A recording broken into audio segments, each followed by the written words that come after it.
Alors, qu'est-ce que c'est qu'une fraction? Eh bien, on peut imaginer d'avoir une certaine unité de longueur. Donc, par exemple, je prends ce segment, et à partir de cette unité de longueur, je peux la couper en morceaux. Donc, par exemple, ici, je vais la couper en 4 morceaux identiques. Et donc, chaque morceau correspond à un quart de l'unité. Donc ici, j'ai bien un quart de l'unité, l'unité étant donc ici toute cette longueur du segment que j'ai choisi arbitrairement.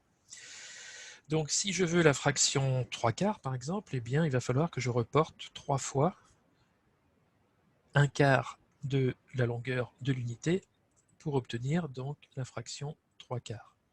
Si je veux avoir par exemple 5 quarts, une fraction égale à 5 quarts, eh bien il faut que je reporte donc 5 fois cette longueur de 1 quart. Alors évidemment ici c'est à main levée, mais toutes ces longueurs là sont identiques, hein. Les quarts sont tous identiques, on a la même longueur tout le temps. Donc pour faire 5 quarts, eh bien, il va falloir que je rajoute encore ici un autre quart qui va donc se situer à la suite de l'unité, et donc ça va me donner la fraction 5 quarts. Donc on peut voir les fractions sous cette forme là de partage d'une unité qui serait une unité de longueur, mais on peut aussi voir les fractions sous la forme du partage d'une unité qui serait une unité d'aire. Donc ici, j'ai représenté une unité d'aire, donc un carré qui a une certaine longueur pour ses côtés, et de la même manière que pour les unités de longueur, je peux partager ce carré en 4 rectangles, donc en 4 parties qui ont la même aire. Et donc chaque partie va correspondre à un quart aussi de l'unité qui est ici une unité d'aire. Donc de la même manière que tout à l'heure, pour avoir les 3 quarts de l'unité, eh bien je reporte 3 fois un quart. Donc ici j'ai les 3 quarts de l'unité. Et si je veux avoir 5 quarts de l'unité, eh bien je peux m'intéresser à une autre unité que je pourrais mettre à côté. Là on peut éventuellement donc faire des choses qui sont disjointes. Et donc ici, je partage cette autre unité en 4 parties et j'ai aussi un quart d'unité supplémentaire. Donc là, j'obtiens ici 5 quarts d'unité. Donc on voit bien qu'une fraction que l'on peut noter A sur B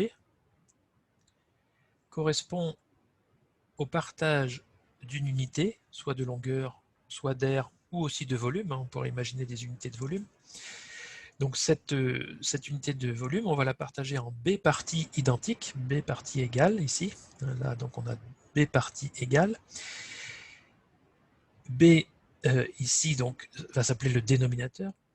Et on va reporter donc dénominateur. Et on va donc choisir un certain nombre de reports de ce partage-là, de l'unité en petits morceaux. Donc ici, on va reporter A fois le fractionnement de l'unité en B parties identiques. Donc ce nombre A va s'appeler le numérateur. Donc voilà ce que c'est qu'une fraction. Alors, ces fractions-là, donc on voit bien le lien entre les longueurs et la droite numérique graduée, avec 0 quelque part, des nombres positifs et des nombres négatifs.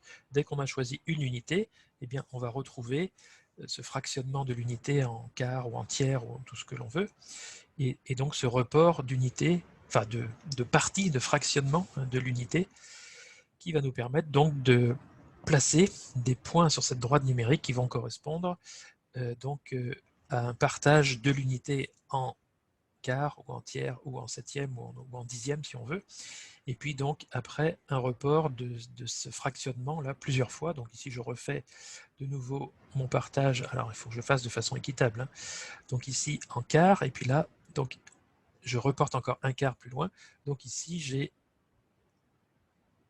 le point qui a comme abscisse ici 5 quarts.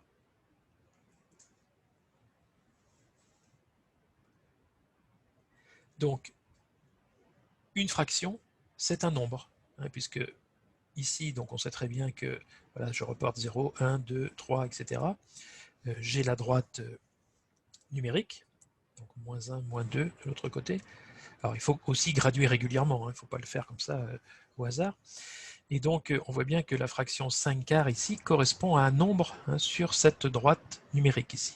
Donc ça correspond à la fois à un partage d'unités et un report plusieurs fois, on reporte plusieurs fois ce fractionnement, et ça correspond donc à un nombre que l'on peut écrire donc sous forme fractionnaire ou sous forme d'un nombre décimal ou d'un nombre non décimal. On verra après dans une autre vidéo la distinction entre les deux en fonction de la fraction que l'on a, et surtout par rapport à son dénominateur.